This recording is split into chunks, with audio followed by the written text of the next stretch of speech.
Good morning. So we shall start from the revolt of 1857. Yesterday I have given you some question. I hope you might have tried at home. It's looking like that. All of you are very genius student, and I came to know that you are very hardworking, laborious, and ready to contribute in the nation building process.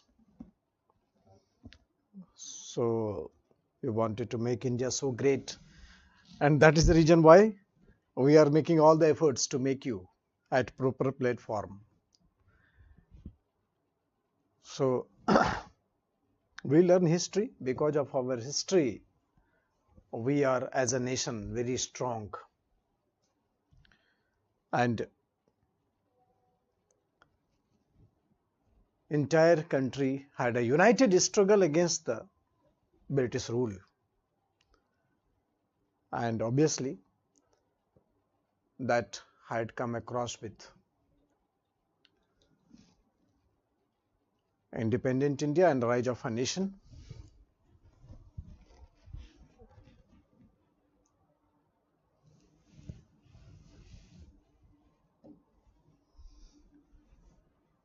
So revolt of 1857. Yesterday I have given you task to find out the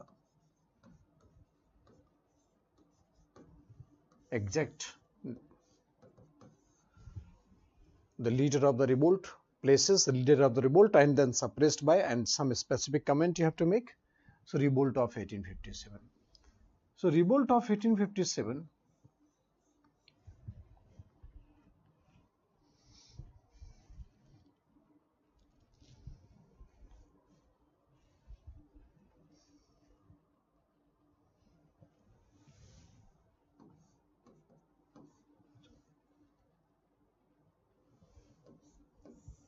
revolt of 1857.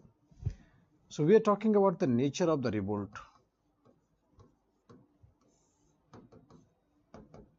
Nature of the revolt.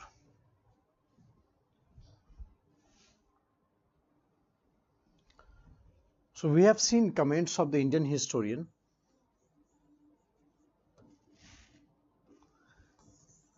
Indian historian.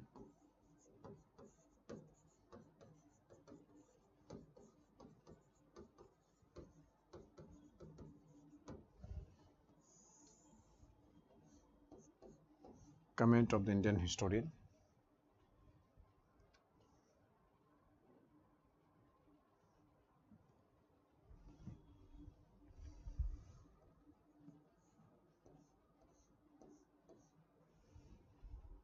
Nature.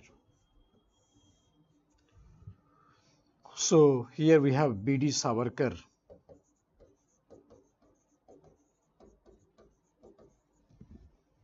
R.C. Majumdar.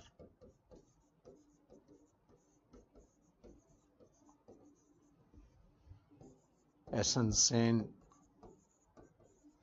And Nehru also.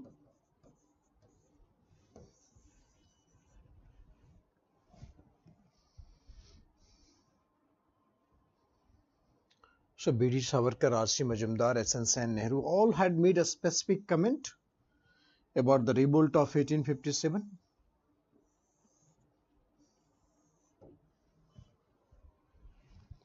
Indian historian.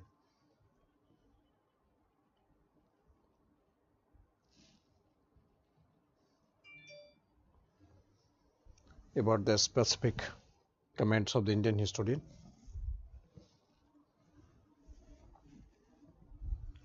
Some British historian also make an interesting comment about the revolt of 1857. Till date, they are just guessing what was the nature of the revolt. So there was a British historian Rees. Rees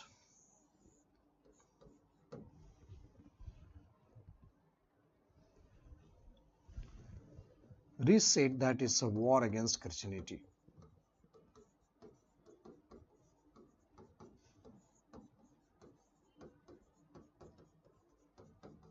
Christianity.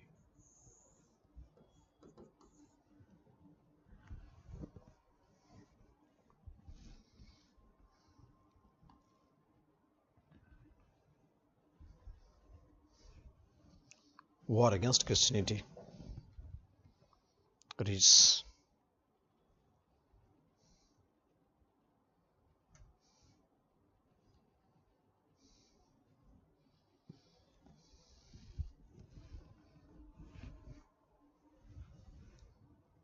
Outram.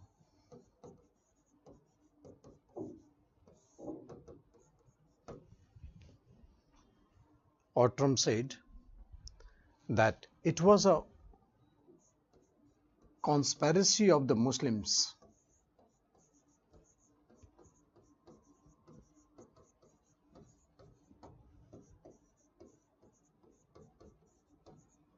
to overthrow British rule from India. Overthrow British rule from India.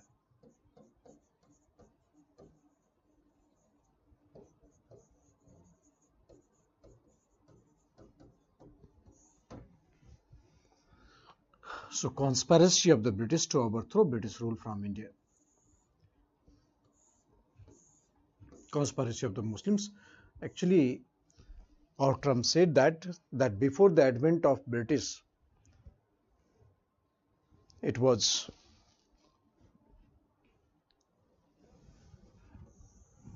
Muslims were the ruling elite. So Muslims once again wanted to bounce back, and therefore they hatched a conspiracy. Whether it is Waqt Khan,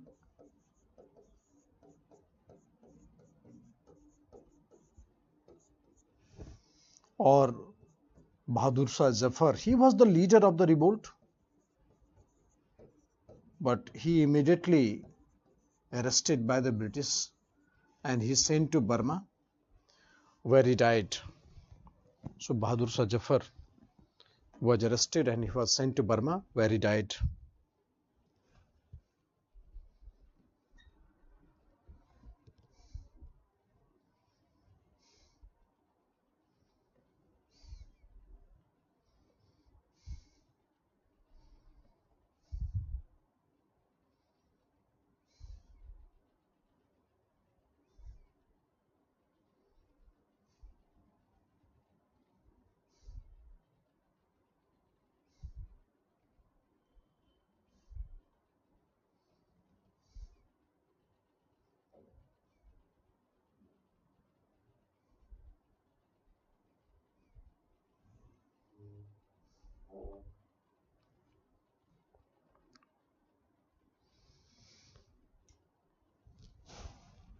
So Bahadur Shah Zafar, he was sent to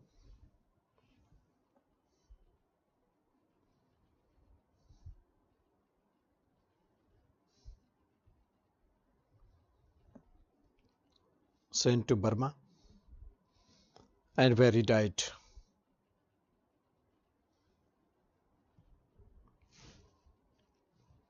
The grave of Bahadur Shah Zafar is there in Burma only.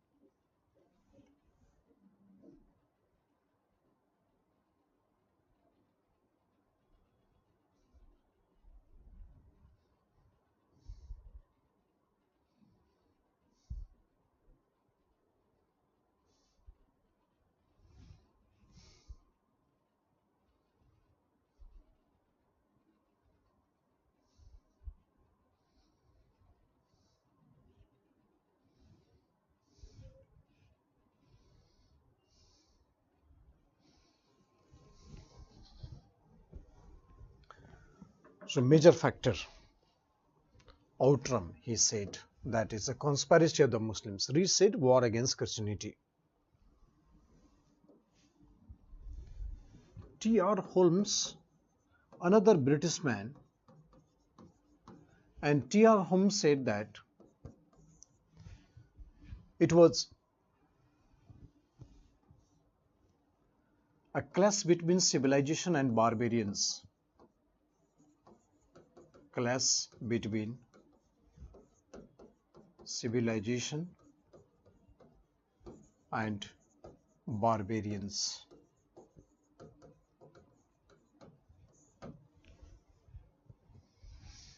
Clash between civilization and barbarians.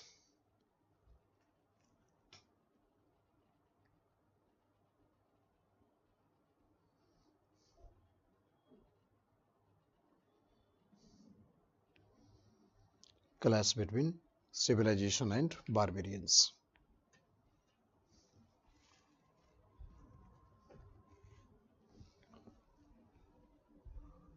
Lawrence and Seeley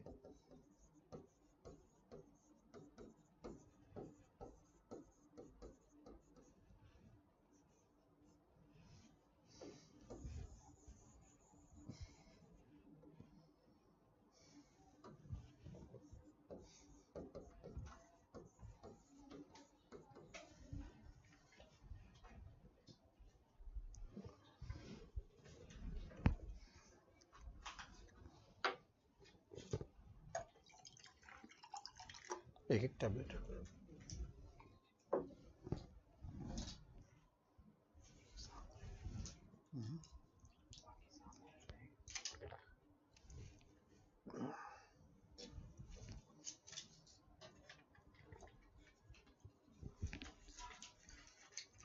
3 tablet है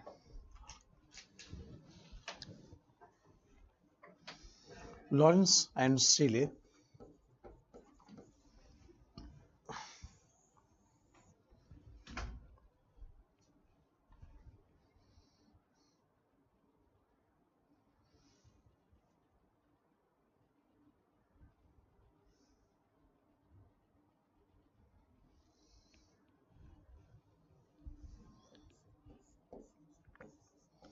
said that it's only Sipahi mutiny. Sipahi mutiny.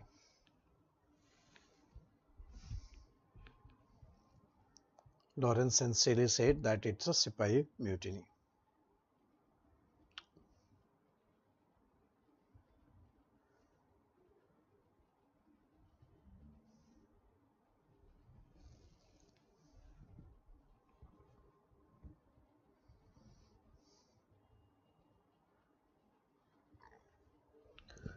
But the modern historian had a claim. Look at the statement of the modern historian. Most conclusive remark that the many groups participated in the revolts mainly because of their own factors. Like Raja Nawab, they participated in revolt mainly because they lost their state. Subsequently, we have peasant because of their own factor, artisans because of the loss of handicraft industries. So therefore, the many factors were counted and participated in the revolt. So at this stage, you can see that the factors were different, but the interest was common.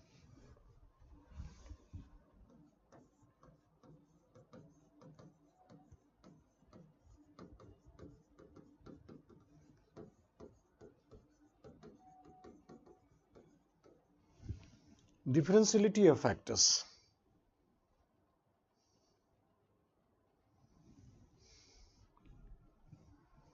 Differentiality of factors and commonality of interest.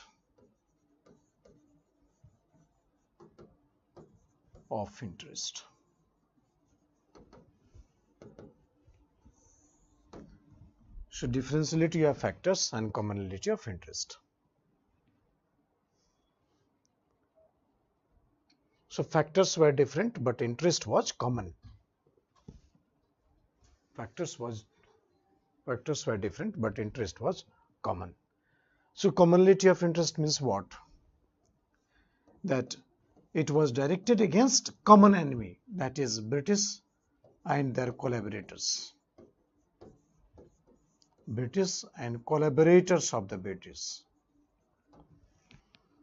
British and their collaborators. So differentiality of factors means factors were different. Various social groups were fighting for their own factors. The Raja Nawab because they lost the state. Artisans, you know the factor. Decline of handicraft, peasants. So all the groups. Is there any significance of these propaganda type? This is not propaganda type. This is a comment made by British historian to justify their rule. So we have to read everything and then to find the rational comments. If everything is under your justification, there is no analysis thereafter. So we have to, significance is for everything, whatever we study.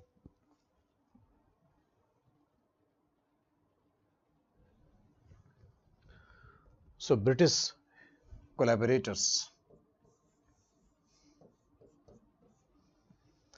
So differentiality of factors and commonality of interest. And British collaborators were also targeted, that is Indian collaborators of the British.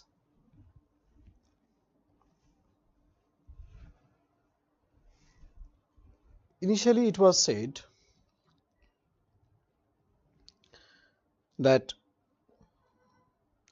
the revolt had certain plannings. That revolt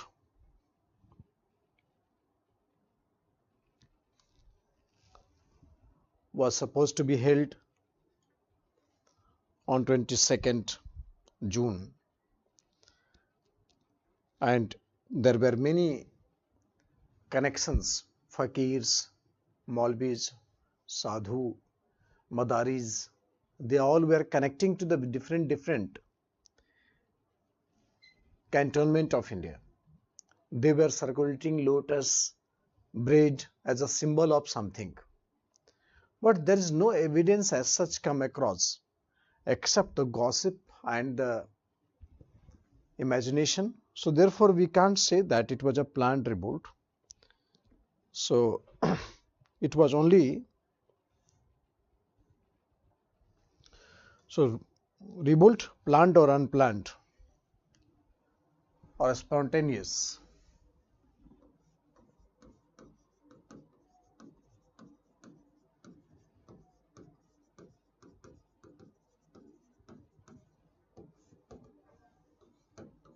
Revolt was planned or unplanned, we need to understand. You can write, a group of historians has said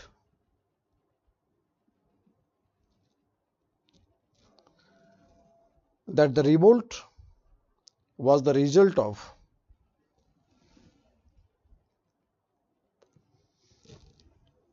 widespread and well organized conspiracy. Wide scale and well organized conspiracy.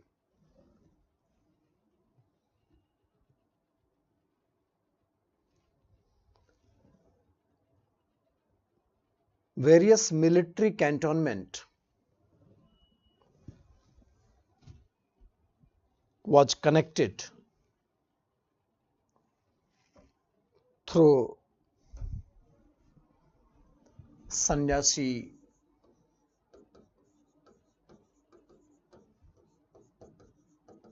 fakir and madari.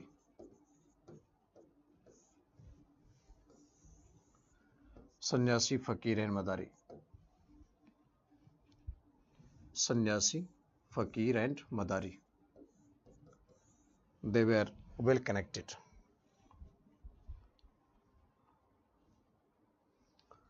Sannyasi, fakir or madari.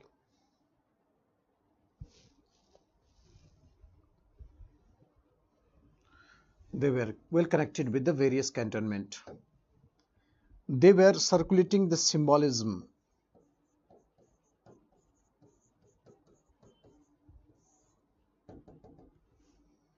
like chapati, chapati means bread, and lotus to circulate the masses.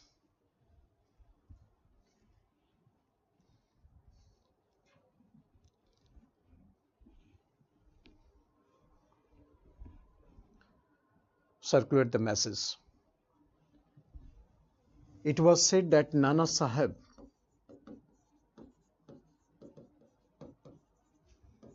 and Maulvi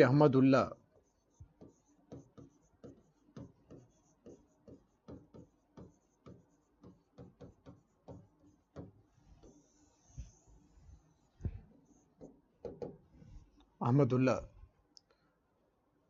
both were the key conspirators, key person of the revolt.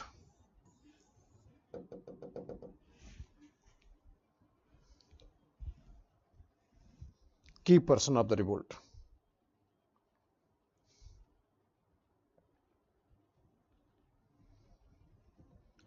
But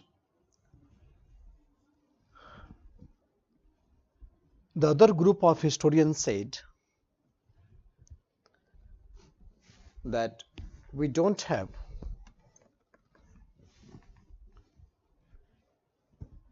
any definite evidence to support this theory. Any definite evidence to support this theory. Therefore, the revolt was spontaneous and unplanned.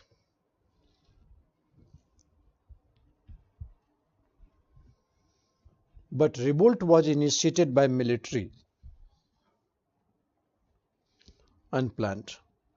But revolt was initiated by military.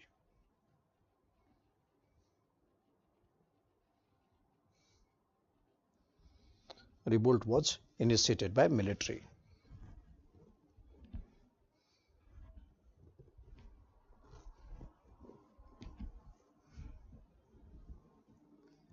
So I have given you tasks that who are the leaders and then consequences you have to find out.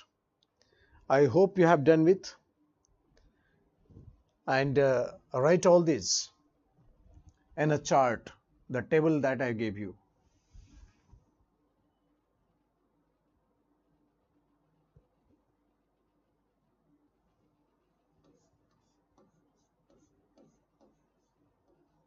Now, impact of the revolt.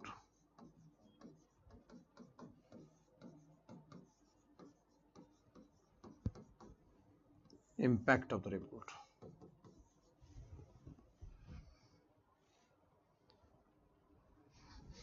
The intensity of the revolt was so high that it shook the backbone of companies' rule in India. It shook the backbone of companies' rule in India.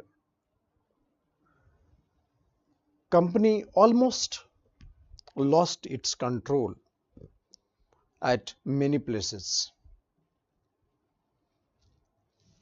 At many places. But the British government immediately passed Government of India Act 1858. Government of India Act 1858.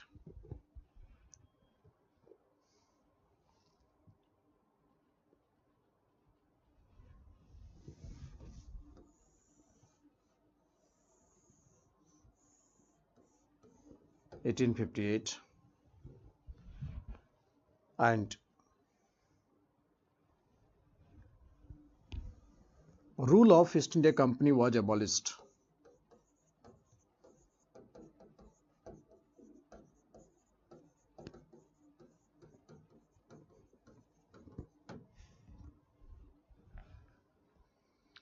And British Parliament had taken direct control over India.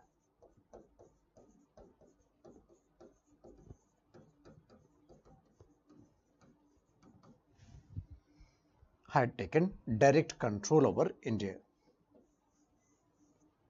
So rule of East India Company was abolished and British Parliament had taken direct control over India.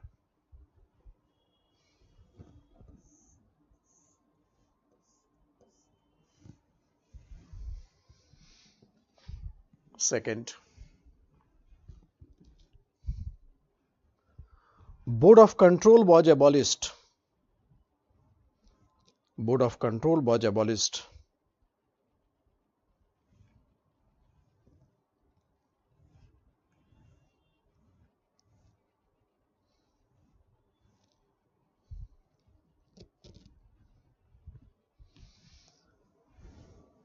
Board of Control, I hope you remember, it was established in 1784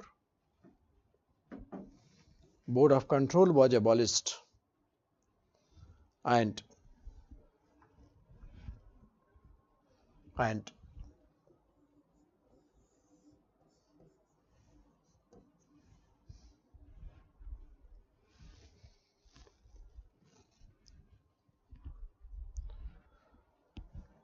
a new ministry was created. New ministry was created.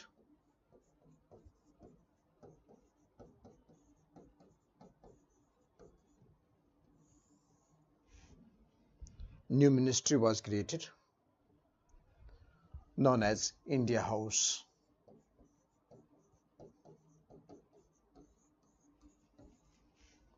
India House.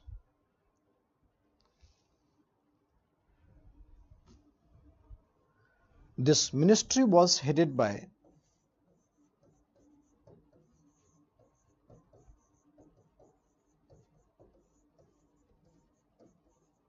Secretary of State for India. This ministry was headed by Secretary of State for India.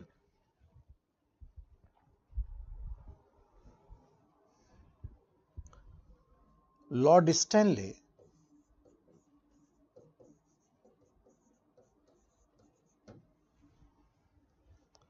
was first Secretary of State. Stanley was first Secretary of State.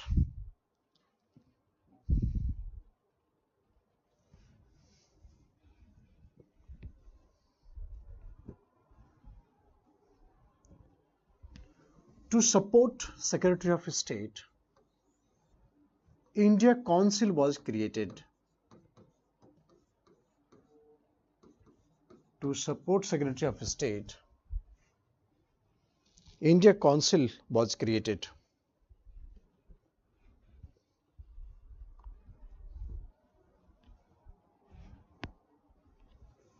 India Council was created.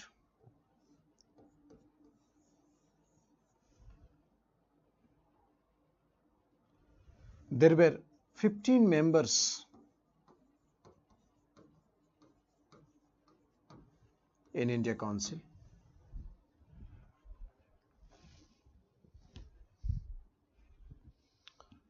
Members in India Council.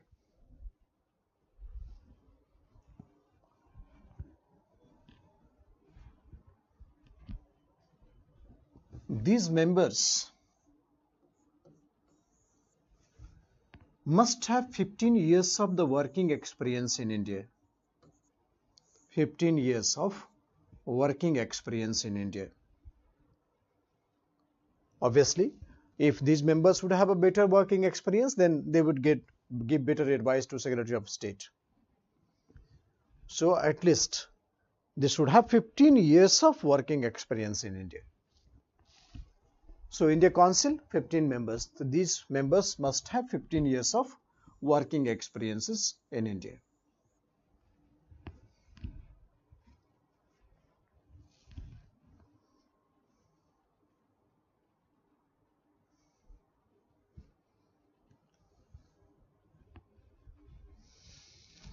"15 years of working experience in India."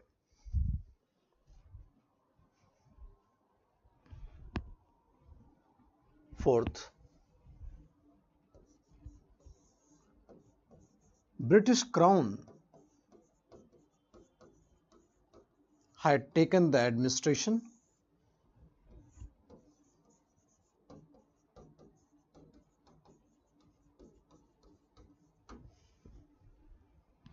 So British Crown means Queen Victoria.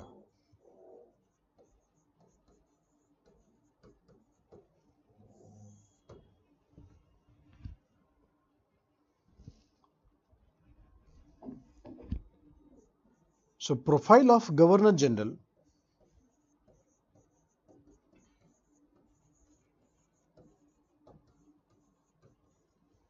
was changed to Viceroy.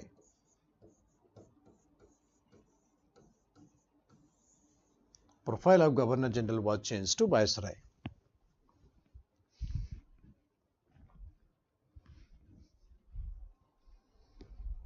Profile of Governor General was changed to Viceroy. Governor General cum Viceroy.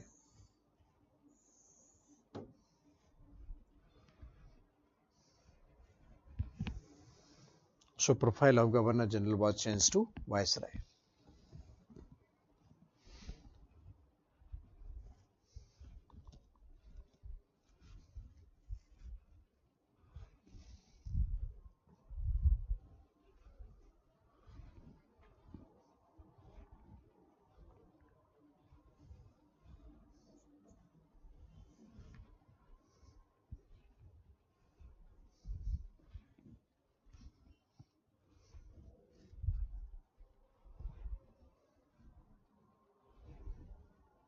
First Viceroy was Lord Canning.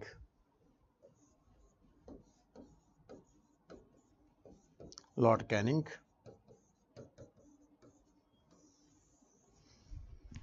First Viceroy. He was the last Governor General of East India Company and the first Viceroy. He was the last Governor General of East India Company and first Viceroy.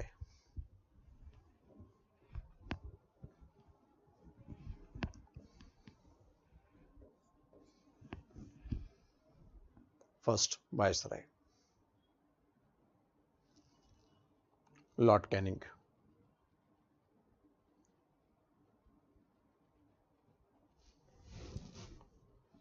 So profile of Governor General was changed to Viceroy.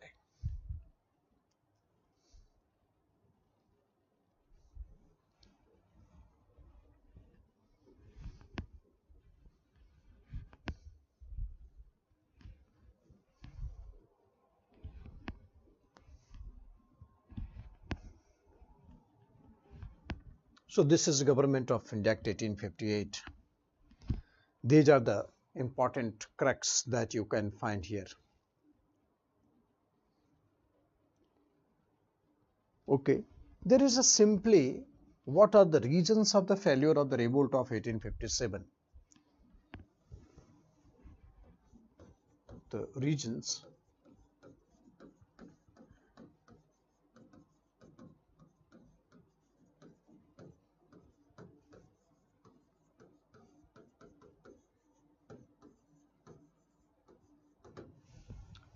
of the failure of the revolt of 1857.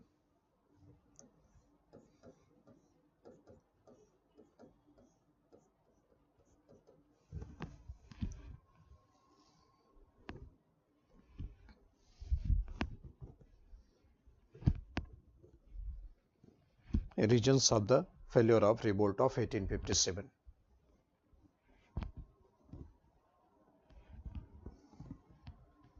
Very simple reason to summarize.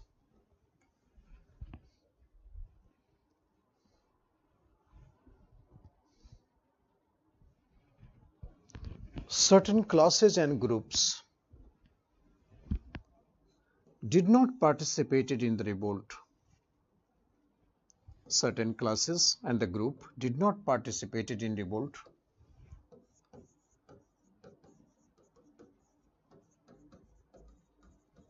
Classes and the groups did not participated. Groups did not participated in revolt.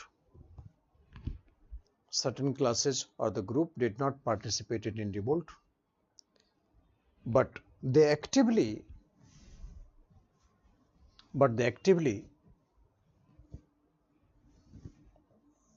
worked against the revolt.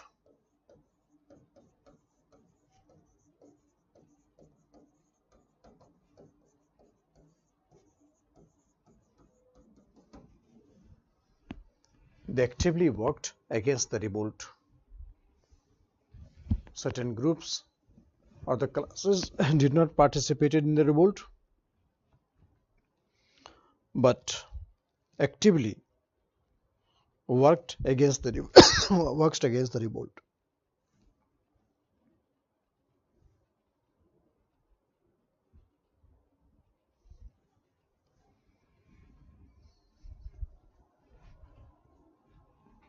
Big zamindars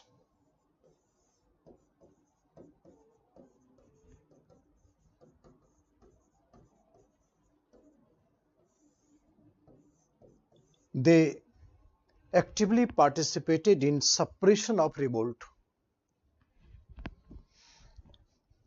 Suppression of revolt. They collaborated with the British.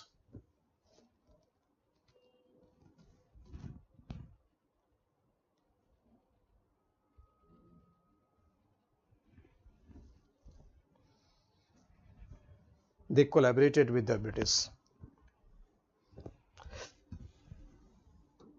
Moneylenders and the merchants.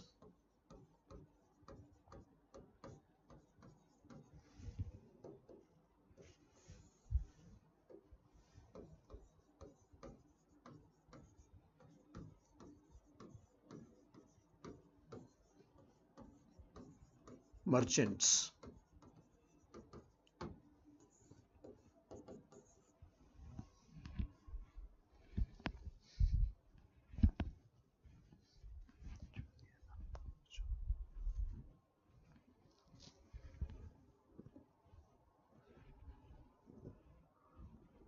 Actively participated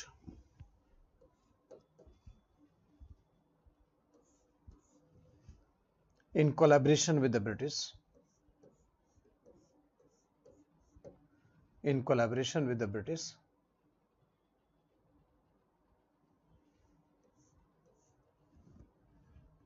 And they sponsored to suppress the revolt. They sponsored to suppress the revolt. Sponsored to suppress the revolt.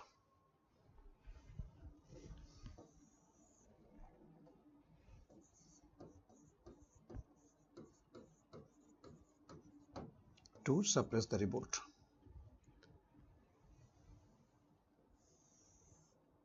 Because they wanted their economic interest.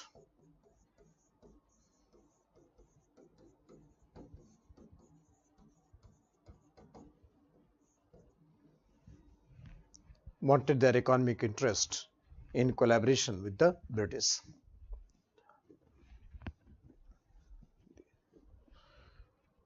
British.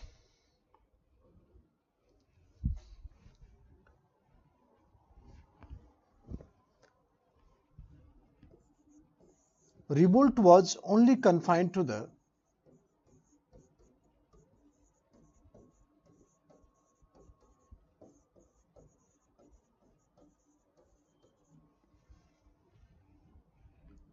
northern India. Revolt was only confined to the northern India. Confined to northern India.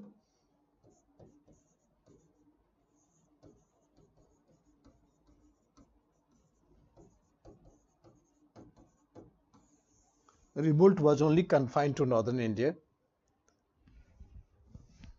So there was limited territorial spread. There was limited territorial spread.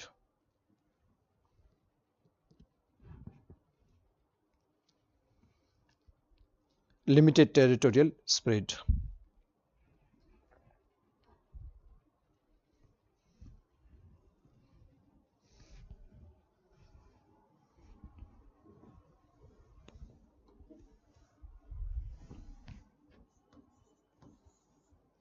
Lack of nationalism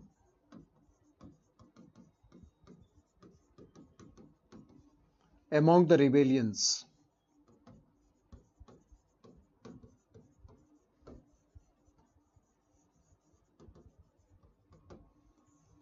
Lack of nationalism among the rebellions.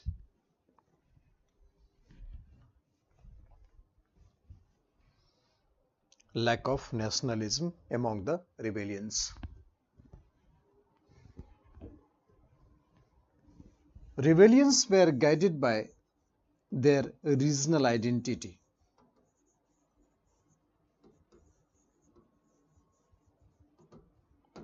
Rebellions were guided by their regional identity.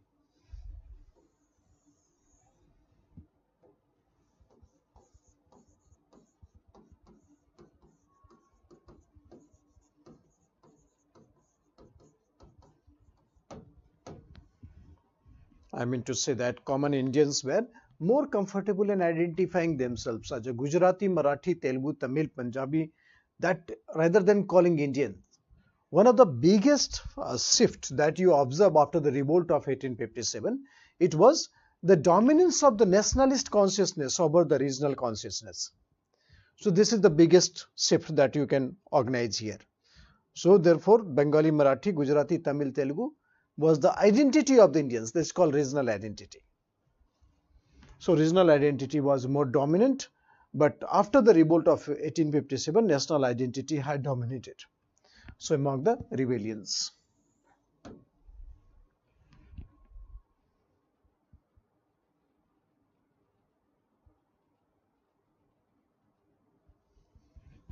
Lack of nationalism.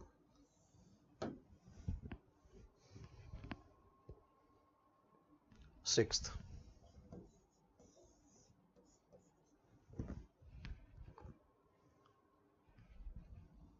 there was no alternative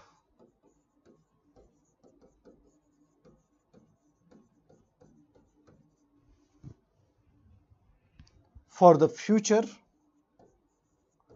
government in India.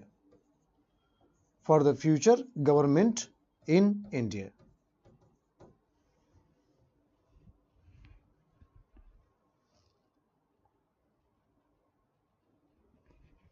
Declaring Bahadur Shah Zafar as leader of the revolt was backward looking. Declaring Bahadur Shah Zafar as a leader of the revolt was backward looking.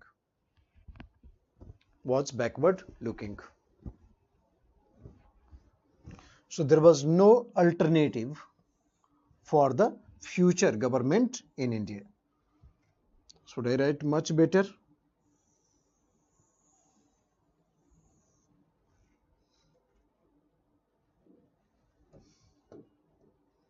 There was no alternative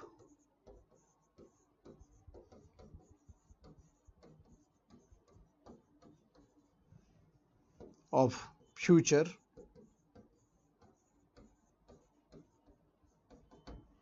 government in India. There was no alternative for the future government in India.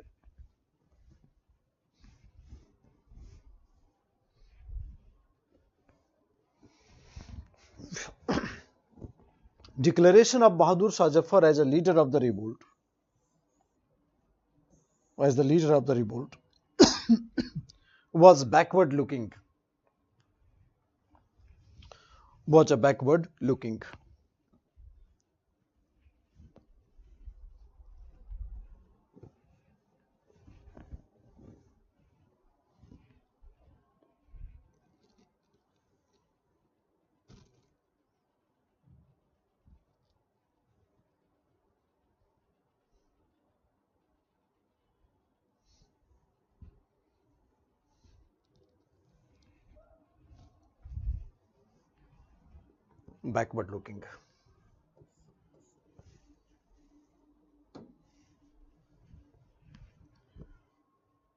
Traditional weapons versus the modern weapons.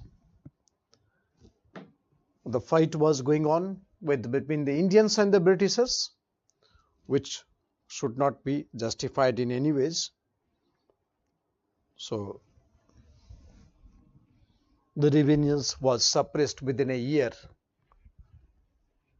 Almost in entire India, wherever there was revolt in the pocket areas, it was suppressed by the British. So rebellions lost its hold and British easily suppressed it. So big impact of the revolt of 1857.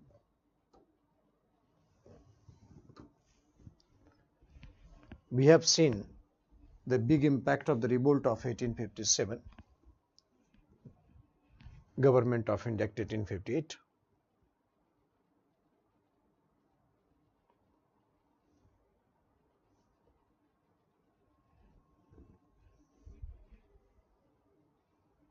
So rule of East India Company was abolished. British Parliament had taken direct control over India.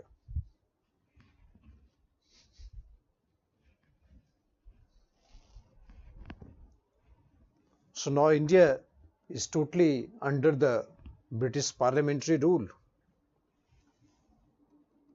60% of India is a British India. 60% of India is a British India. And rest others are called princely states. There were 565 princely states. So 60% of India became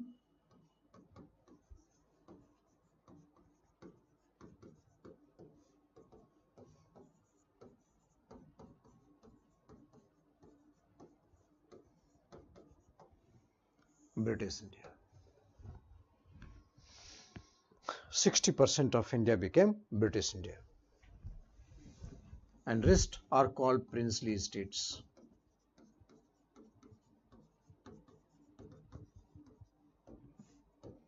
And there were 565 princely states. You can imagine the small and the big rulers still were having the number 565. But 60% of India became British India. So Queen's proclamation means Queen Victoria had got the crown rule in India. So therefore the Queen Victoria added huge population under the rule. And that is the reason why the Queen addressed Indians for the first time. So there was no radio or television, Man Ki Baat, nothing.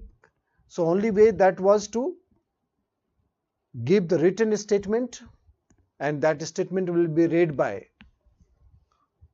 the representative of the Queen in India, Viceroy. So 1858 Queen wrote a statement for Indians, and which was read by Lord Canning, the Viceroy from Allahabad. And this is called Queen's Proclamation. So immediately after the Government of India Act 1858, there was Queen's Proclamation.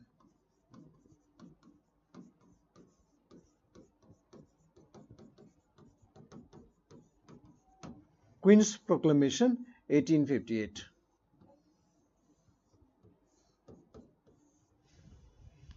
Queen's Proclamation 1858.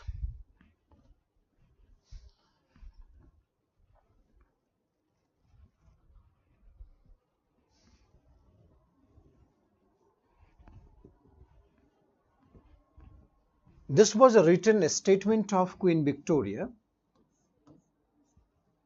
This is written statement of Queen Victoria, which was read by Lord Canning.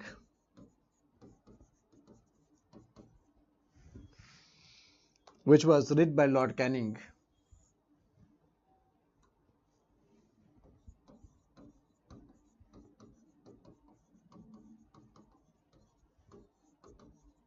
From Allahabad.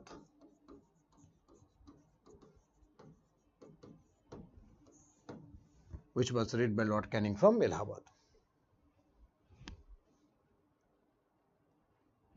So the first statement was, no further expansion of British rule. No further expansion of British rule.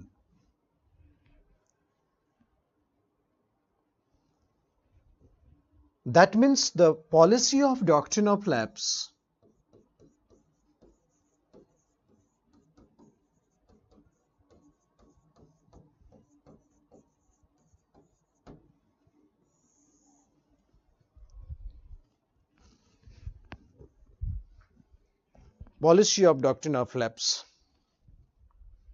was given up. That means the policy of doctrine of lapse was given up. No further expansion of British rule in India. That means the policy of doctrine of lapse was given up.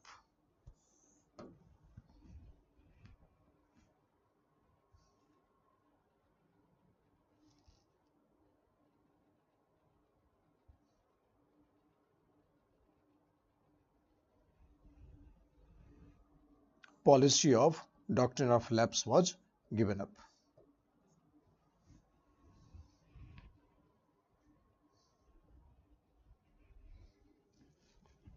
So this was addressed for the Raja, Nawab and Jamindar. Raja, Nawab and Jamindar, they also had a apprehension that if British is having the so much intention to go for the expansionism, the British could do heavy damage to us also in future, because 60% of the Raja Nawab almost had lost their state. So therefore the first address was made to Queen, made by Queen to Raja Nawab, and the statement was very clear that no further expansion of British rule in India, and the major apprehension fact was that doctrine of lapse, which was given up. But despite this announcement,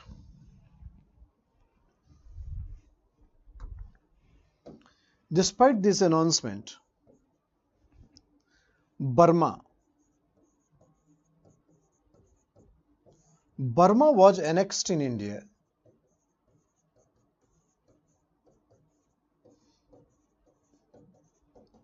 in 1885. Burma was annexed in India in 1885, and Burma was separated from India in 1935. Burma was ours. So Burma was annexed in India in 1885, and Burma was separated from India 1935.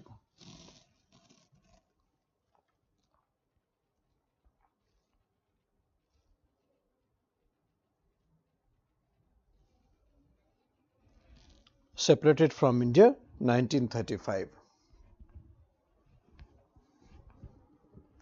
So policy of doctrine of lapse was given up.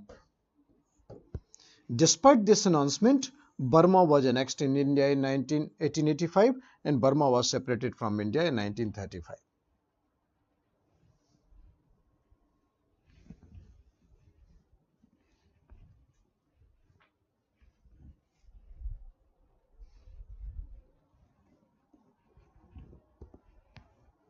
Second,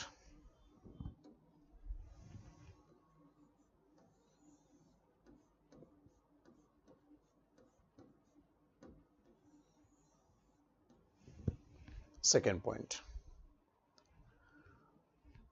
No discrimination on the basis of race, caste or religion. No discrimination on the basis of race, caste or religion.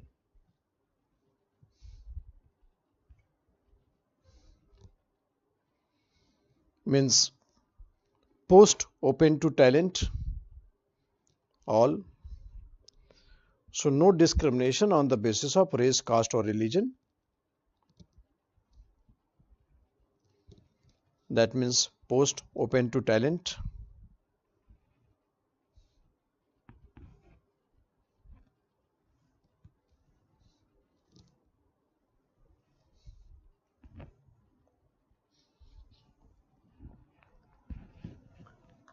Despite this announcement,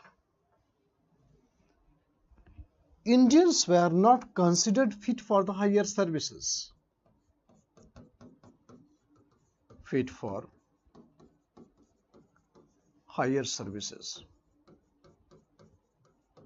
Indians were not considered fit for higher services. Despite this announcement, Indians were not considered fit for higher services.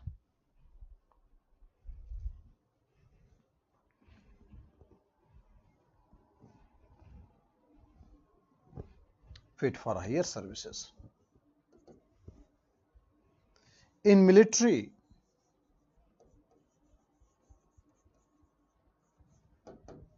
none of the Indians had moved above the rank of Subedar.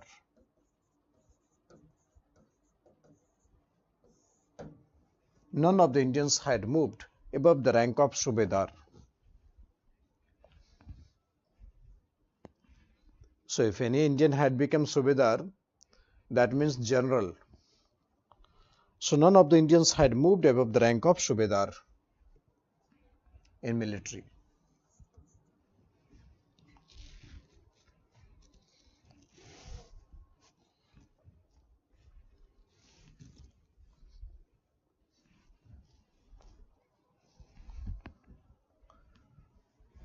Above the rank of Subedar.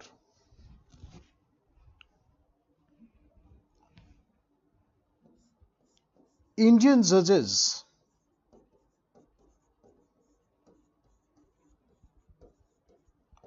was not permitted to hear the criminal case of Europeans. Indian judges was not permitted to hear the criminal case of Europeans.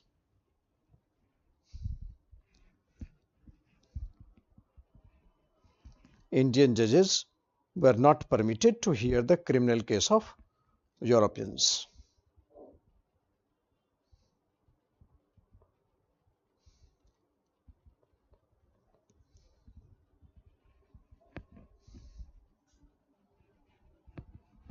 Criminal case of Europeans.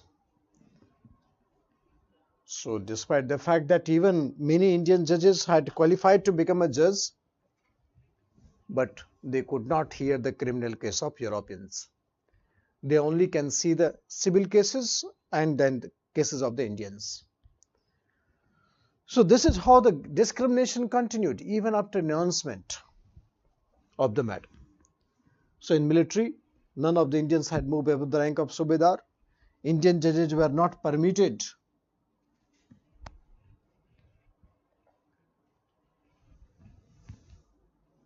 from 1853 to 1870. Only 4 Indians had become ICS. Satyendranath Tagore,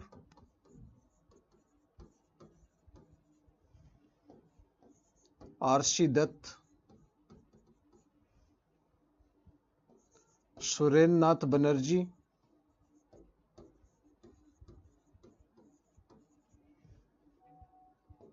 Lal Bihari Gupta,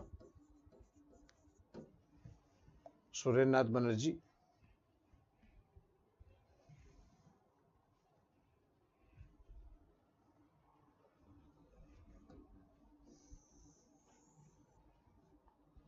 and Lal Bihari Gupta.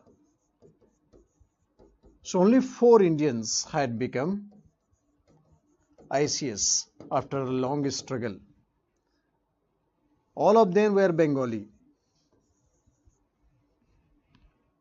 Surendranath Banerjee, he twice became, twice. He twice qualified and twice disqualified also. Twice qualified and twice disqualified also.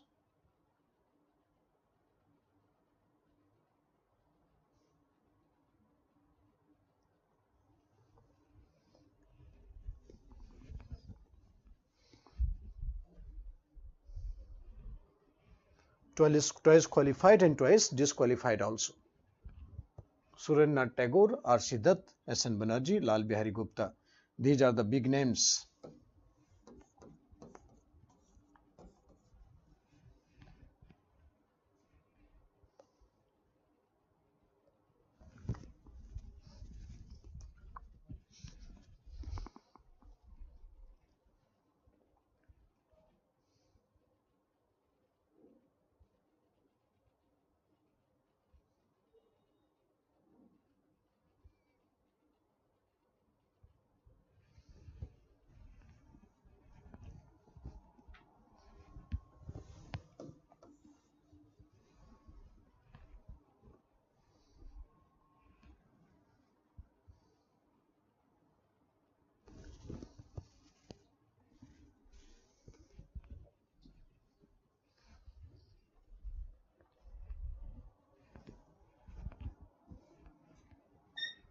Lal Bihari Gupta.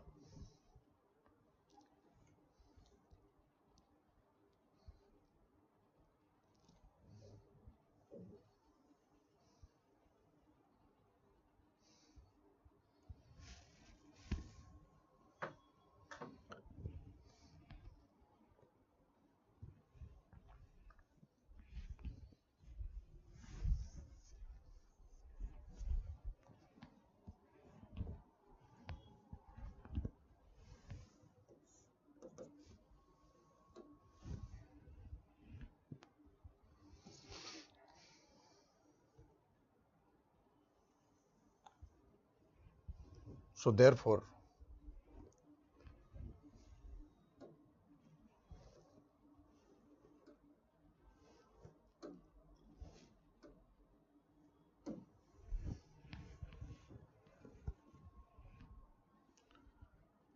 discrimination continued.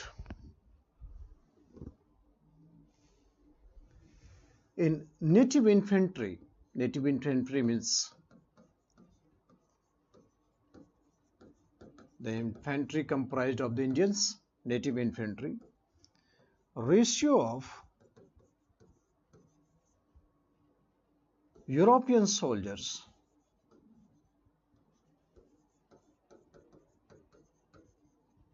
was increased.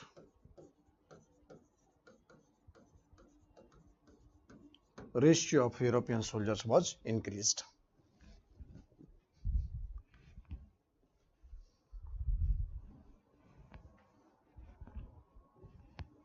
Native infantry, ratio of European soldiers was increased.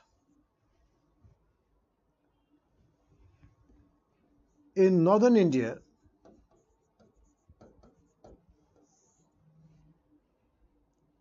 ratio was 1:2, means 1 British, 2 Indians. And in southern India, ratio was 2:5.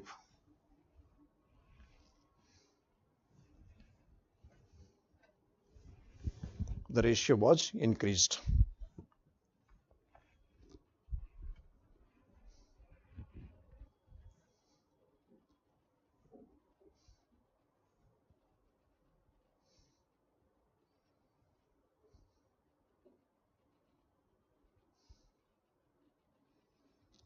Southern India ratio was 2:5.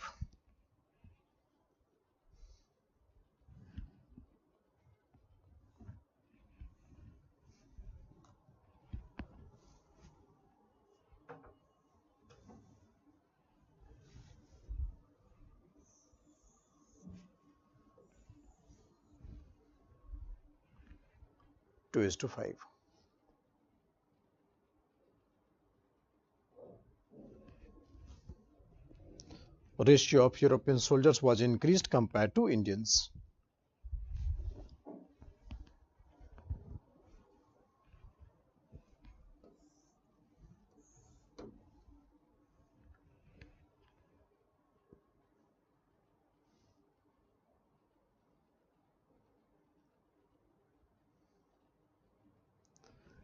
Indian soldiers were divided into categories.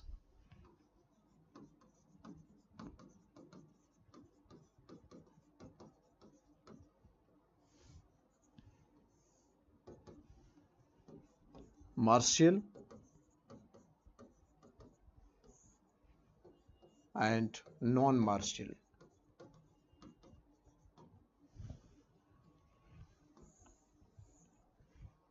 Martial and non-martial.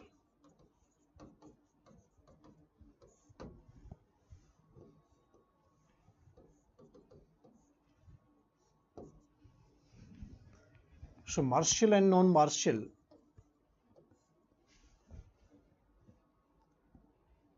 Martial soldiers were those who actively participated in revolt.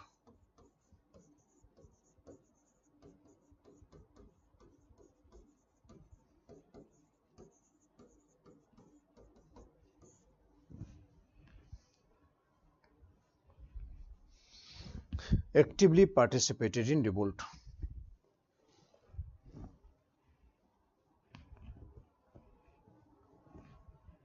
Non-martial were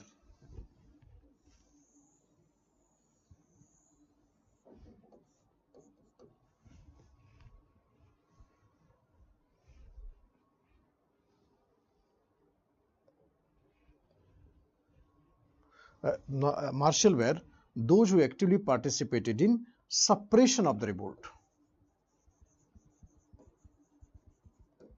Suppression of revolt. And non-martial were considered as those who participated in revolt.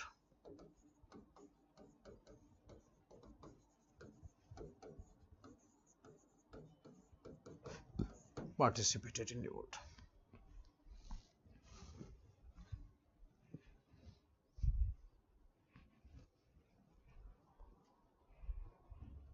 Those who participated in revolt. Actively participated in suppression of revolt, and non-martial were those who participated in revolt. Soldiers of Bengal, Bihar, Awadh, UP, Satara actively participated in revolt. They were declared non-martial. They were removed from basic facilities. They were removed from basic facilities.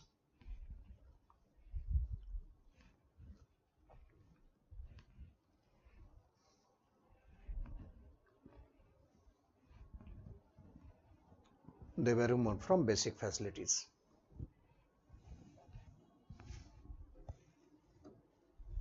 Sikh regiment, Jat regiment, Gurkha,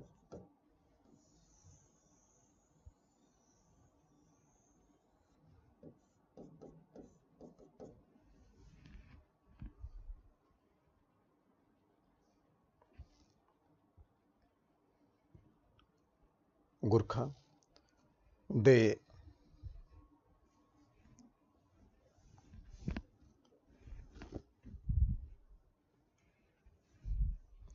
actively participated in suppression of revolt.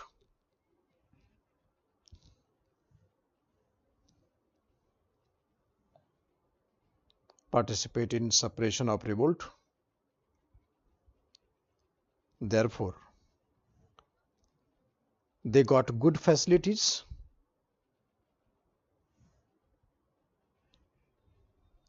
Good facilities.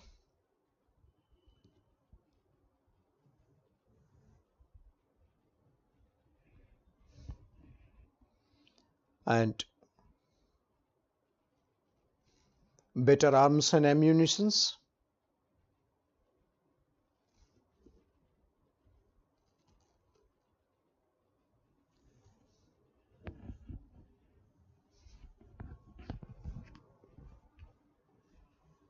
Better arms and ammunitions.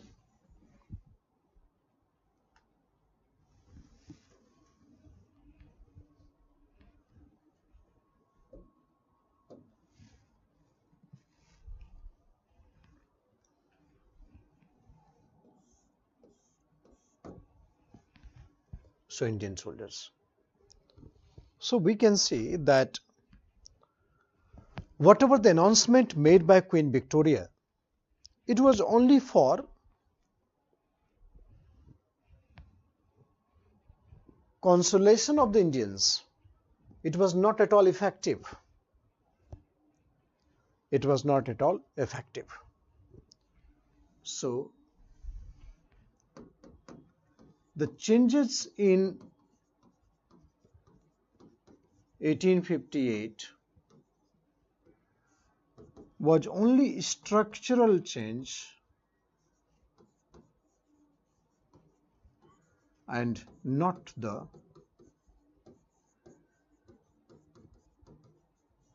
functional change.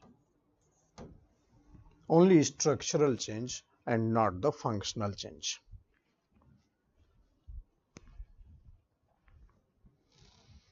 Changes in 1858 was only structural change and not the functional change.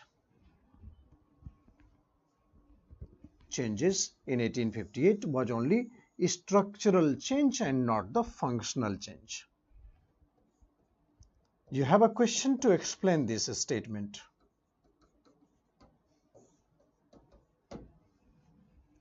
Changes in 1858 was only structural and not functional. So how to write this answer? You'll write the introduction part, very easy introduction part. The revolt was so high, the intensity of the revolt was so high that it shook the backbone of company's rule in India. Company was almost about to pack up, but the intensity had expressed, it had shown its color. So you will start writing the first paragraph that I have already dictated you yesterday, that in 100 years India became necessity of British government. British government could not afford to lose India at any cost. So therefore the rule of the East India Company was abolished and British Parliament had taken direct control over India. So this is the statement that you will make here. The British Parliament had taken direct control over India. So after that you will write the Government of India Act 1858, then you will write the changes, means Government of India Act 1858, and thereafter Queen's Proclamation with the exceptions. And then lastly you will write the stages of colonialism. I told you there are three stages: free trade, mercantilism, and then finance capitalism. So stages of colonialism.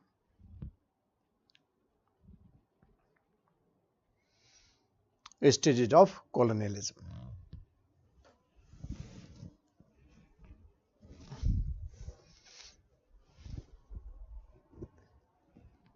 So this is the paragraph that will take this question: structural change and not the functional change.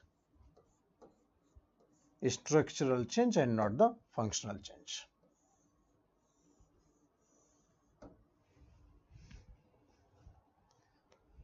So you have to explain this change.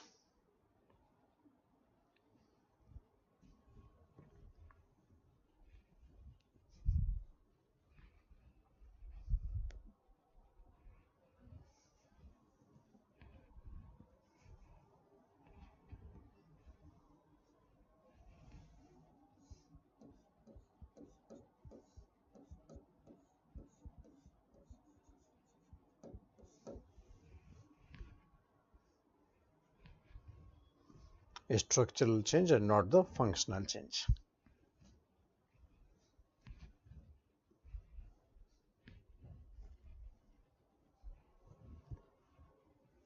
So changes in 1858.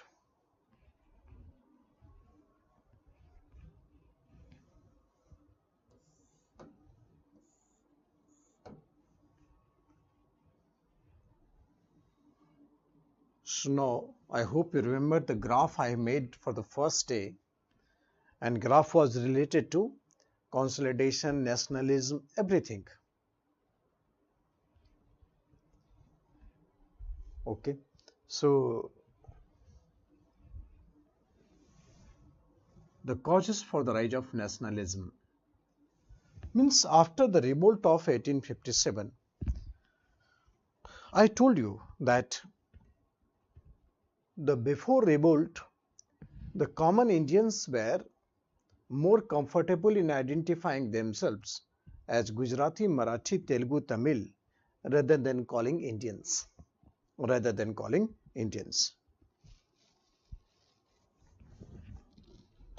But after the revolt of 1857,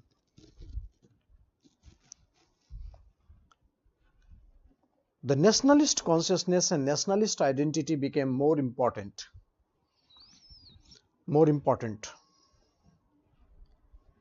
Nationalist identity became more important compared to the regional identity.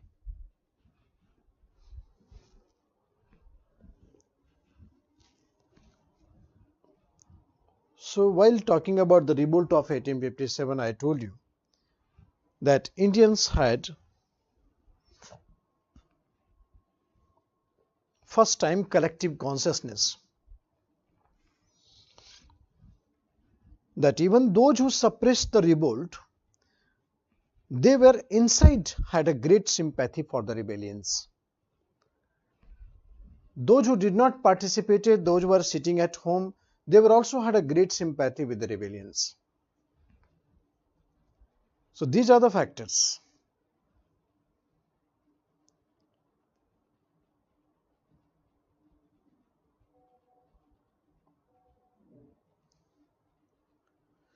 So the question that I gave you, that the changes in 1858 was only structural and not functional, you write in the 200 words. 15 marks question. You can write at home. Try. I have everything I gave you. So revolt of 1857 and the consequences of the revolt. So two big consequences can be seen immediately. One is the Government of India Act 1858 and Queen's Proclamation 1858.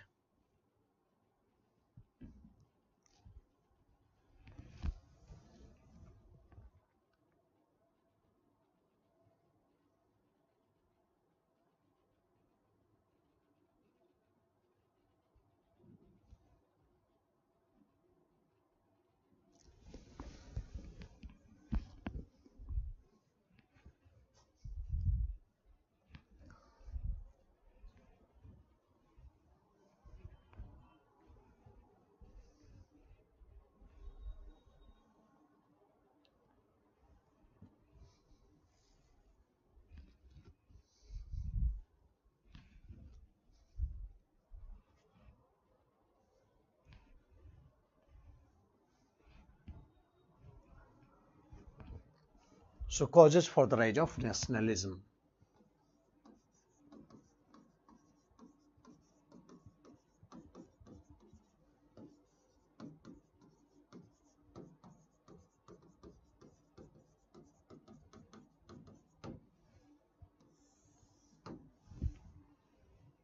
In second half of 19th century, in second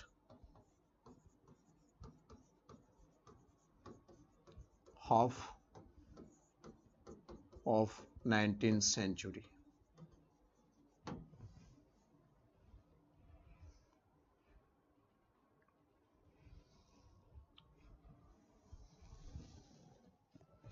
there are various factors that led to the rise of nationalism.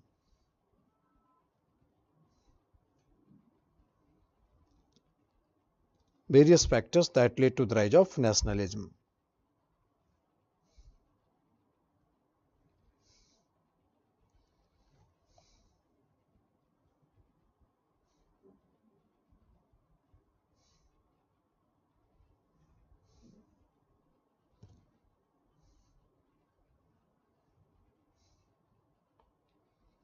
That led to the rise of nationalism.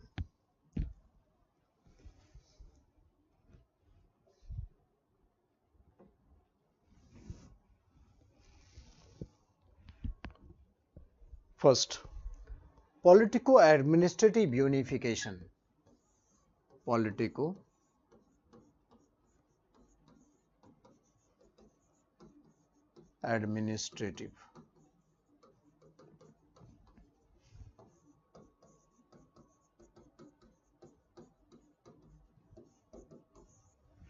Politico-administrative unification.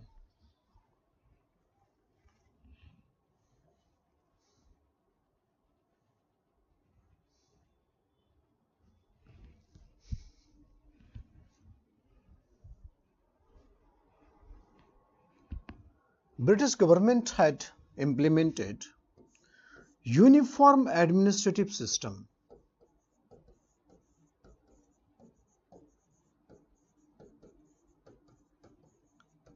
Uniform administrative system.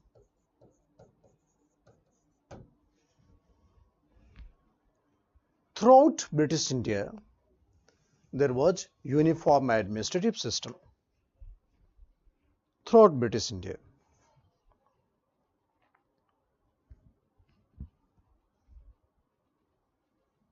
There was uniform administrative system.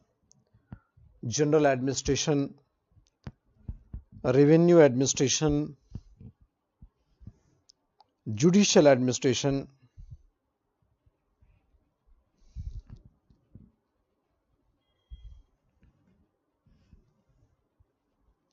so uniform administrative system.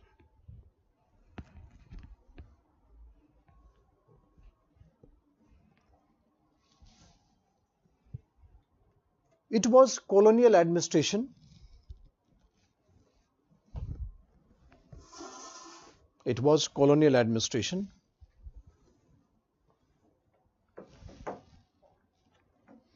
Colonial administration. So therefore,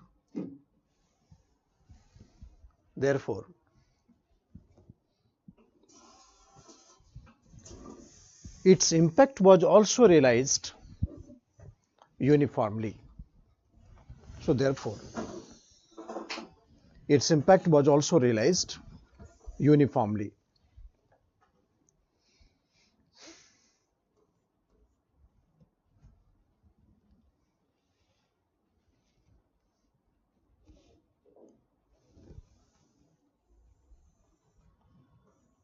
Its impact was also realized uniformly. So there was common consciousness of the Indians had developed. Common consciousness of the Indians had developed against the exploitation.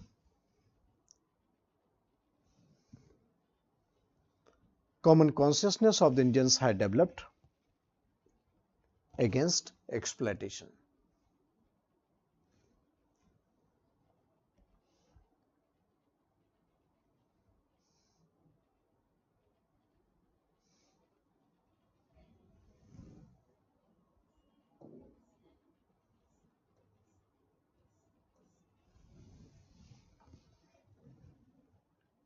Against exploitation. Politico-administrative unification. A uniform administrative system.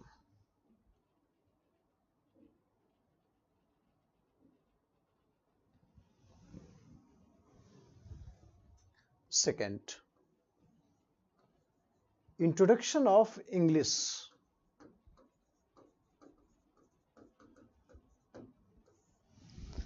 You can understand that the linguistic barrier was the biggest barrier in the rise of nationalism.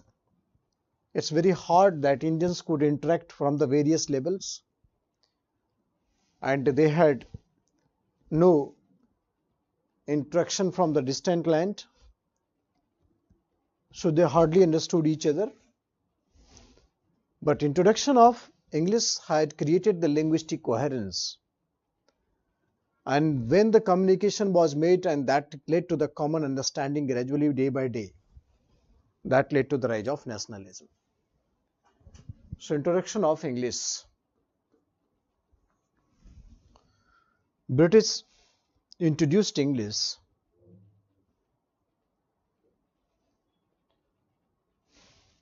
for their own administrative convenience. On administrative convenience.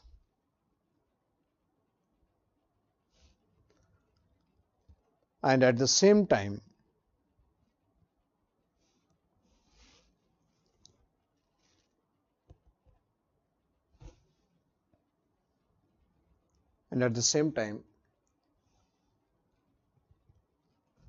to minimize the cultural gap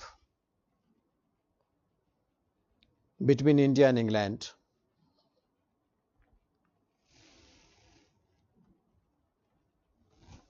in order to increase the acceptability of British rule. In order to increase the acceptability of British rule.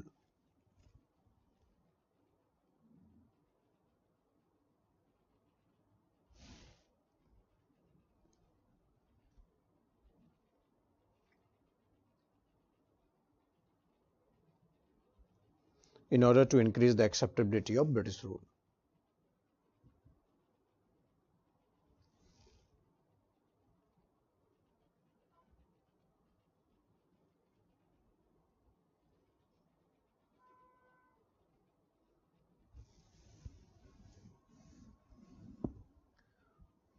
The introduction of English had created linguistic coherence in India.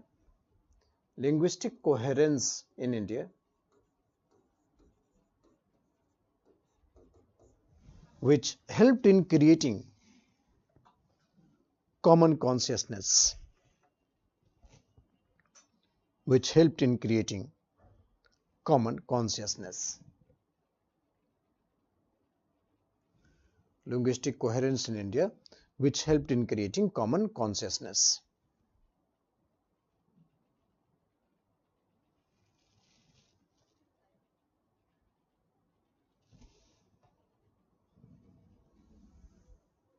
Introduction of English.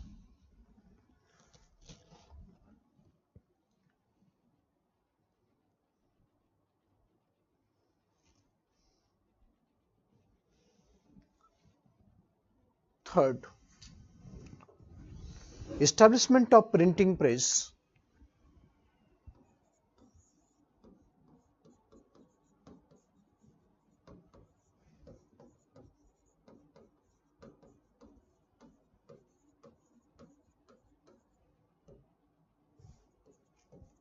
and publication of newspapers.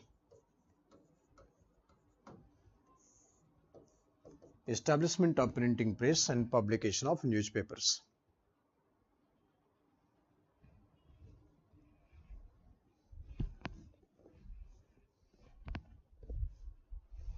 Publication of newspapers. First printing press was established in Goa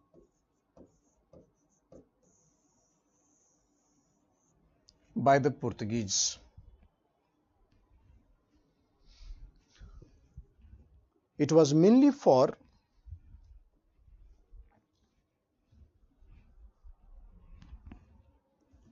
publication of Bible.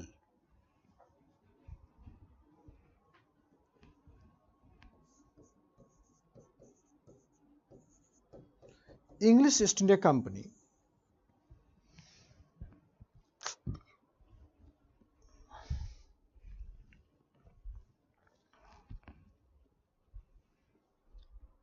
English East India Company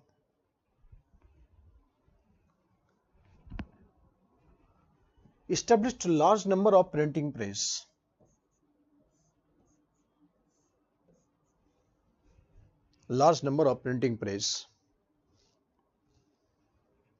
for administrative convenience.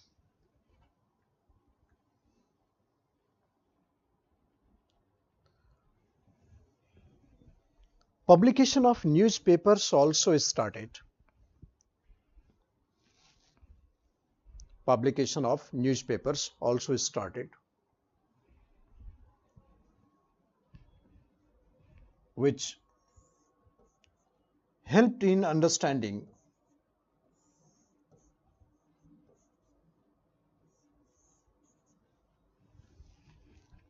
the problems of different parts of India.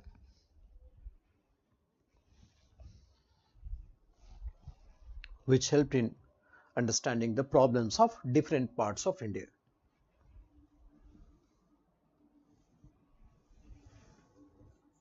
Large number of books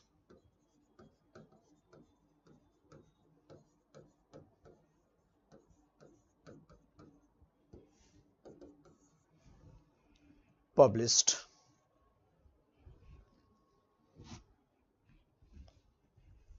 which contain the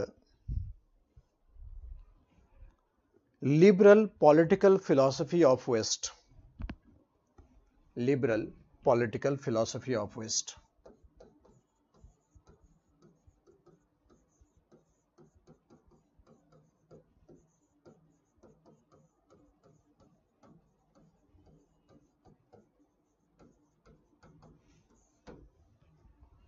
Liberal political philosophy of West.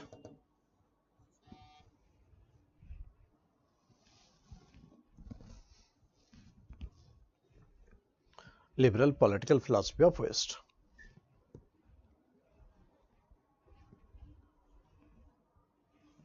Indians also got awareness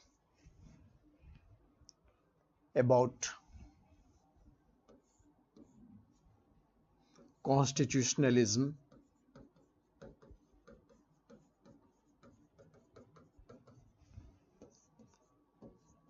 legislativism,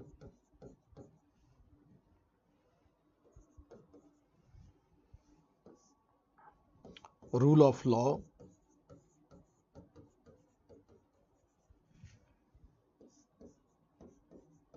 humanism,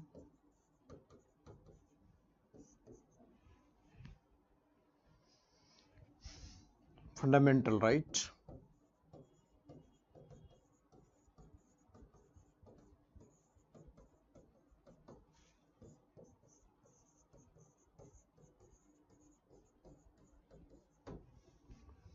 democratism,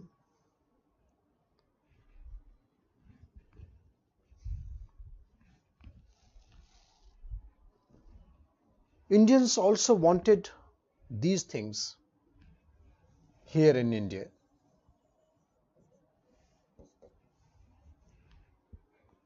Indians also wanted these things in India that led to the rise of political nationalism. That led to the rise of political nationalism.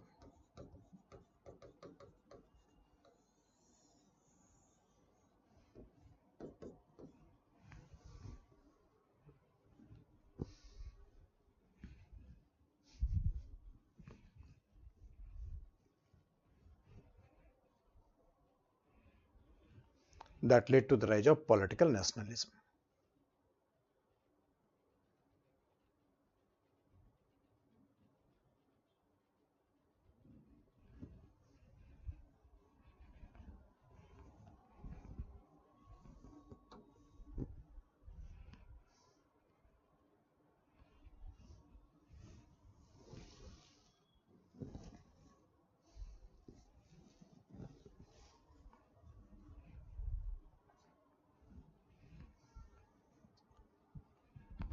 Introduction of railways.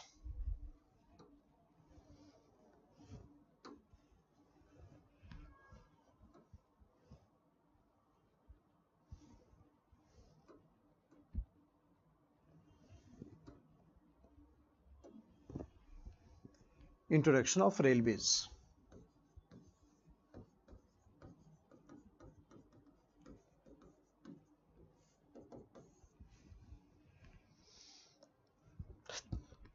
It had brought socio-economic mobility in India. Socio-economic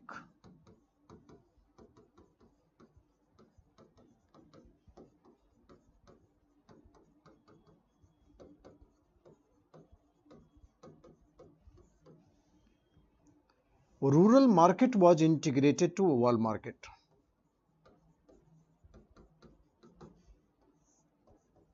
Was integrated. Rural market was integrated to world market.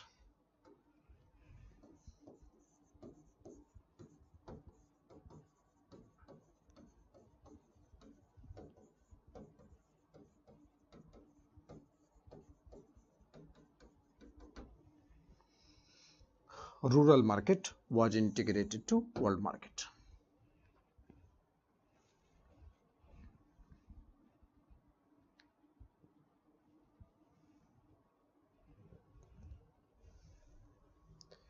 It had broken the regional barriers.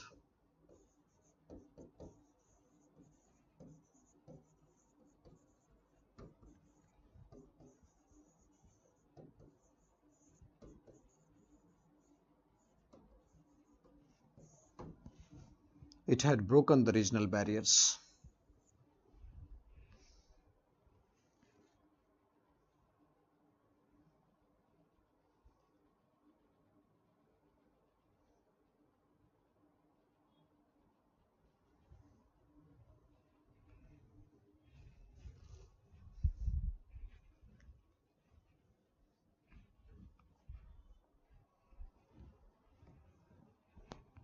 Railways. Introduction of railways.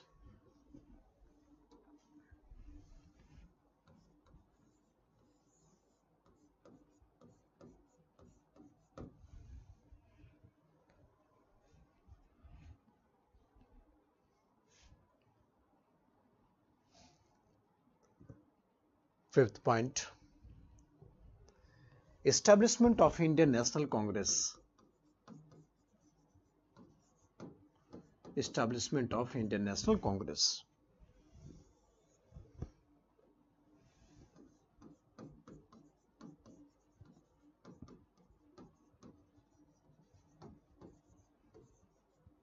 Indian National Congress. Establishment of Indian National Congress.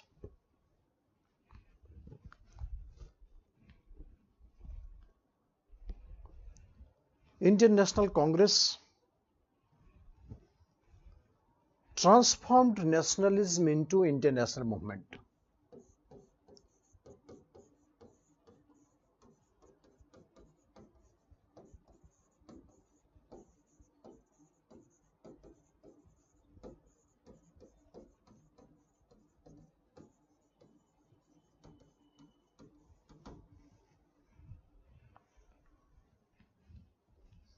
Transformed nationalism into Indian national movement.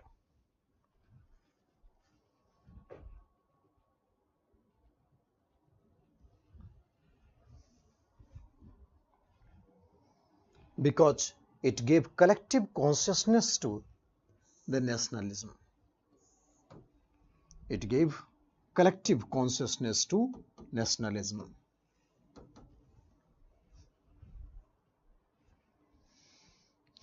Collective consciousness to nationalism.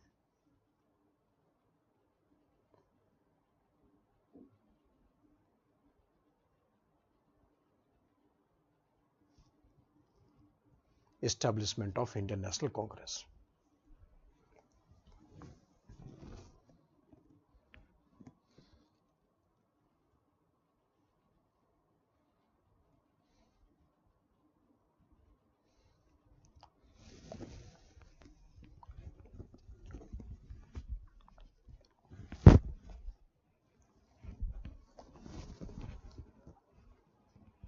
Nationalism to Indian national movement. Collective consciousness.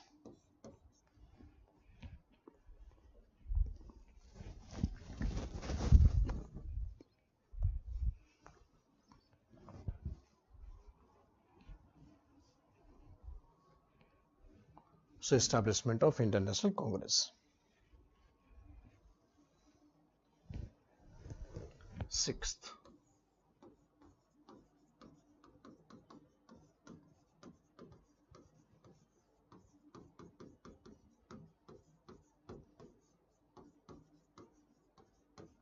reactionary policies of Viceroy.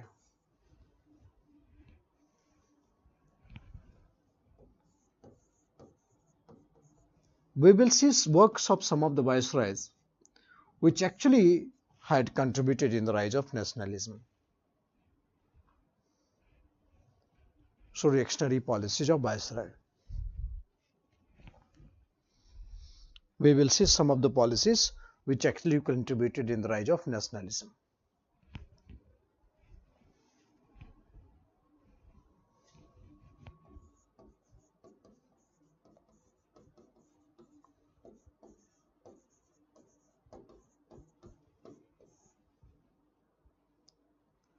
Lord Canning.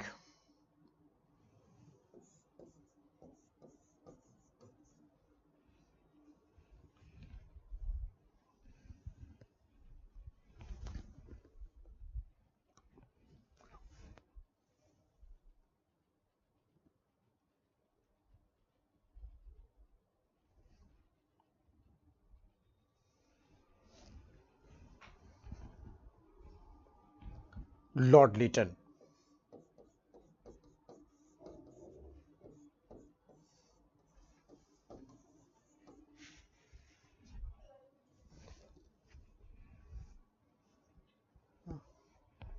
(1876 to 1880).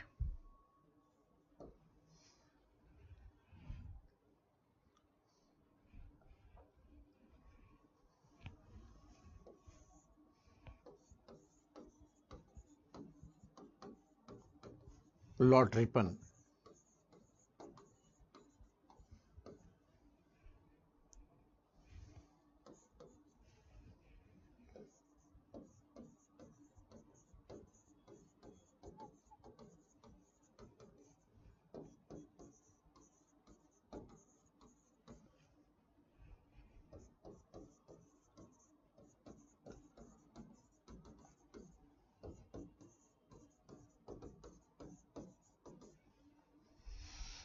1899 to 1905.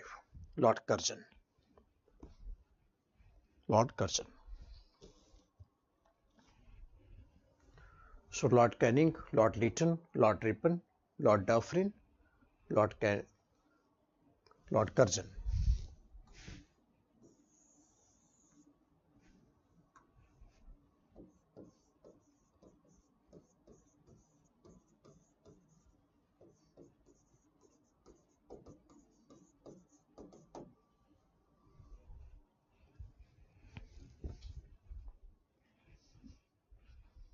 Lord Curzon. So there are many, but we are looking some of the viceroys whose policies actually been instrumental in the rise of nationalism. They had done so much of the reactionary activities that led to the rise of nationalism. So Lord Canning, he was the first viceroy.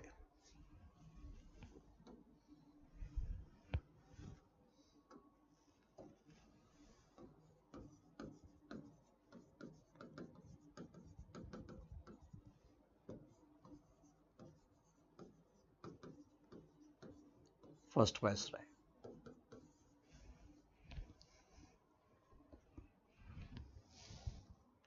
(1858 to 62).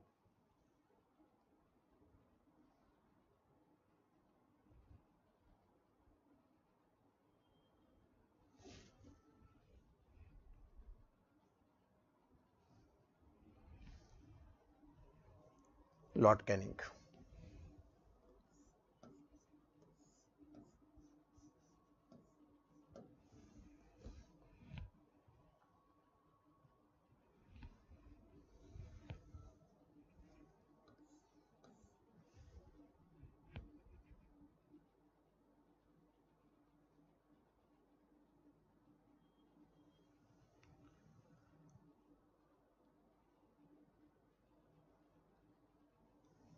Lord Canning, he introduced the portfolio system.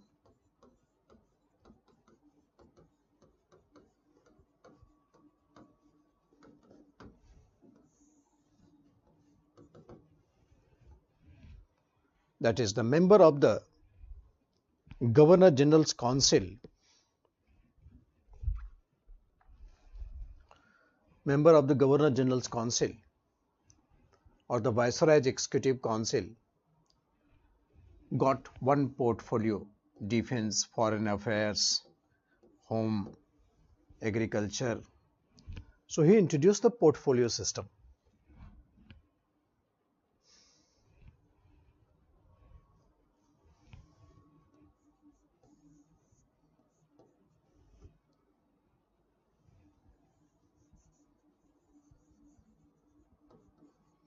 Indian High Court Act was passed in 1861.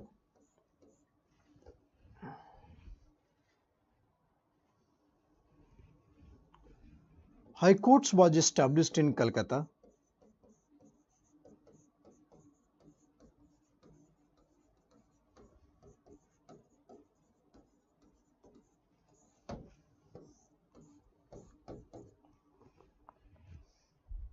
Calcutta, Bombay and Madras. High Court was established in Calcutta, Bombay and Madras.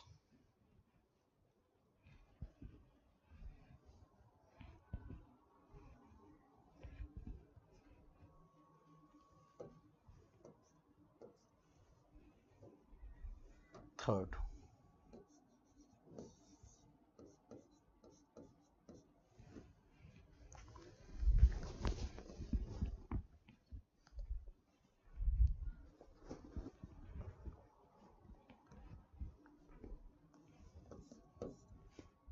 Third, India Council Act.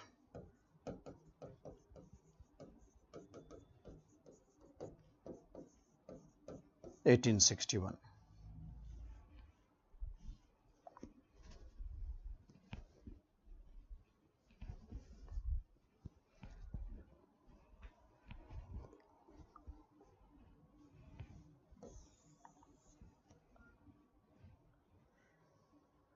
India Council Act 1861.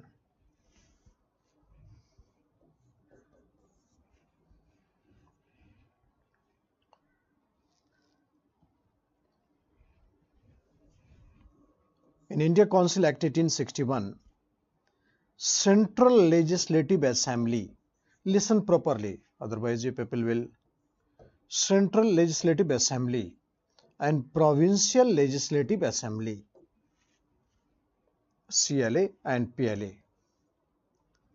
Central Legislative Assembly, Provincial Legislative Assembly. Like that, we have a parliament, we have the assembly today. The structure of that was established. Structure of that was established. Means these are the consolidation. The British is trying to consolidate its position in India, and that reaction of that will come in the form of rise of nationalism. How much British will try to consolidate its position, that much rise of nationalism you can look at here. Because this policy of consolidation was a colonial policy. Policy of consolidation was colonial policy.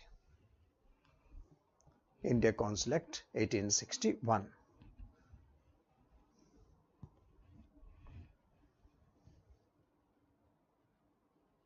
Lord Canning.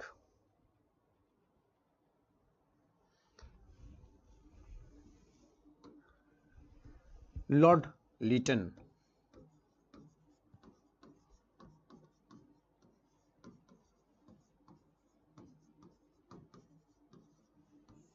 (1876 to 80).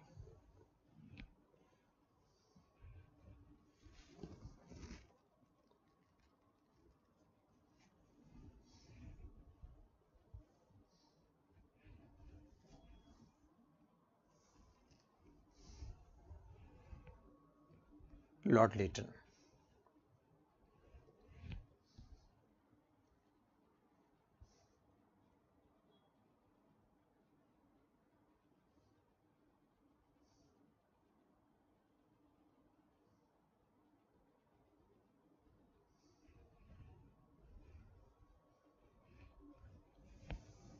So 1876 to 80. He passed Arms Act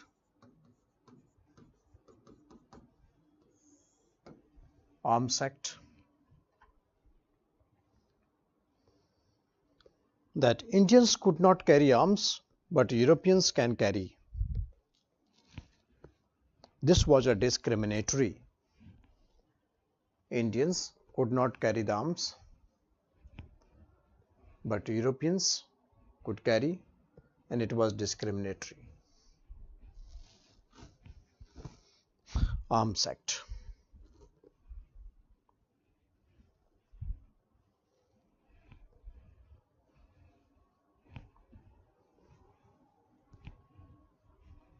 Second,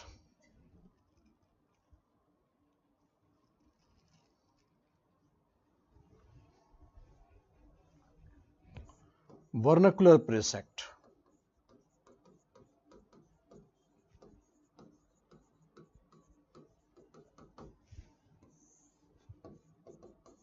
Vernacular Press Act.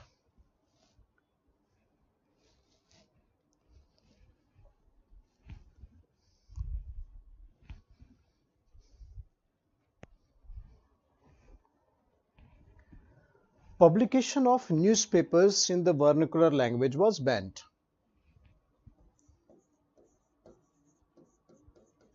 Publication of newspapers in vernacular language was banned.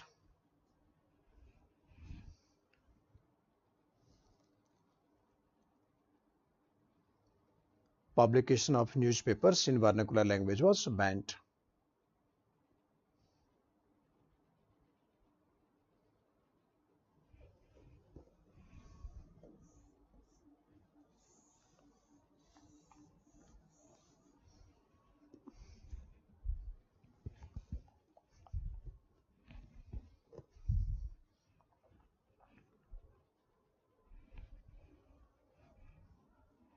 only English newspaper to be published.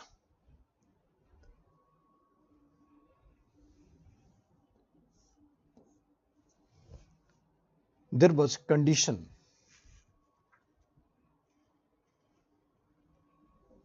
There was condition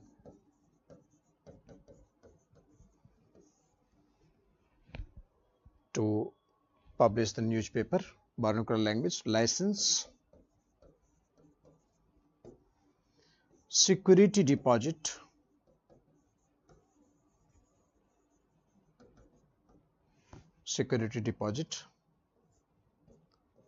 and submission of copy of publication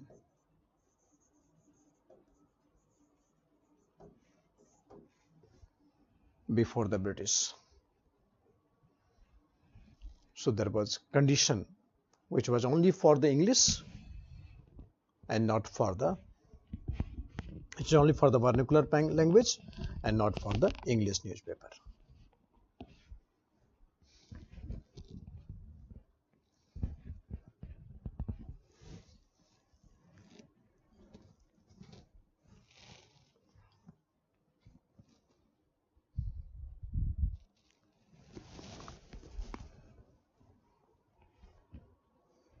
So this is a condition. License, security deposit, submission of copy of publication to the British.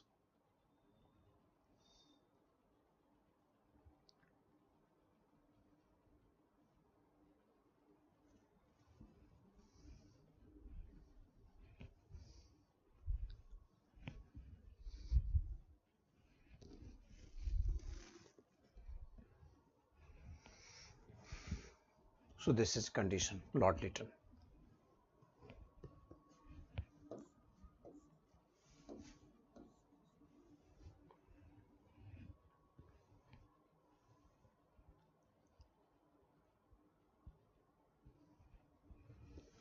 Portfolio system means like that you have a distribution of the ministries in the modern days to the cabinet ministers,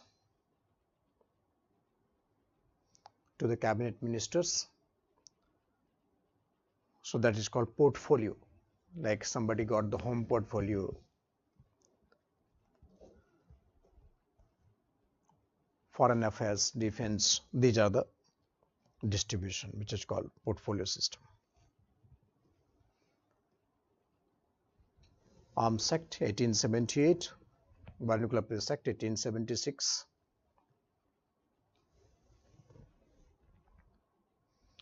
Okay, see you then after the break.